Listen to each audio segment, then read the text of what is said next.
Yeah, Beth, smoke could be seen pouring from the Mountain View area for at least a mile, if not further, when we were on our way here late this afternoon and in the early evening hours. You can still see behind me, there's still emergency crews here hours after this originally was reported as an active scene. And North Lane Street was closed from Mountain View Drive to Ames Avenue, completely shut down when we were here earlier, and you can see North Lane Street is still partially closed. Anchorage police were called to the 400 block of North Lane Street Friday, with the overall scene involving a person who had barricaded themselves in a residence and a house fire. A gentleman who had threatened another individual with a gun. APD arrived. The witnesses got out of the house.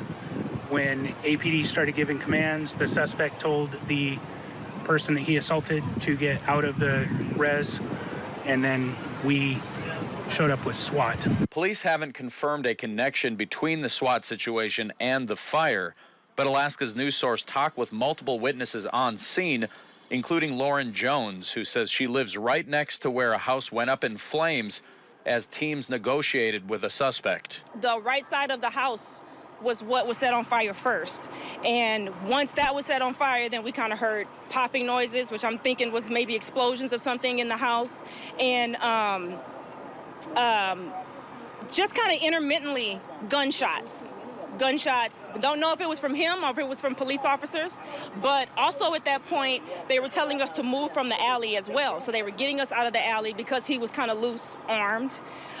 So yes, we heard gunshots sporadically for at least 45 minutes. Tony Houston, another witness, says he also saw a lot of what happened Friday afternoon into Friday night. And I saw a lot of police officers standing in front of a house with guns pointed. So I stood there and watched for about a good hour and a half, and they were asking the guy who was inside to come out, with your hands up, put the gun down and come out. And he wouldn't, and that was like maybe an hour and a half standoff. Anchorage police say a person was taken into custody just before 7 p.m. Friday.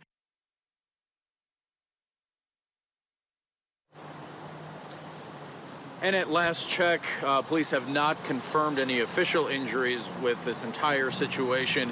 It appeared on scene behind me here. It's hard to see from this angle, but you can see where that house is heavily damaged by fire earlier. You were looking at the video just a few moments ago. Also, where you can't see it, appears there were a couple vehicles that looked like they were totally burned out. And police have not yet officially made a connection between the person who's accused of the barricaded situation and the house that was on fire, although they were clearly in the same vicinity here. We'll continue to keep you updated on the very latest with this breaking news situation. Reporting live in Mountain View, Joe Cadat, Alaska's news source.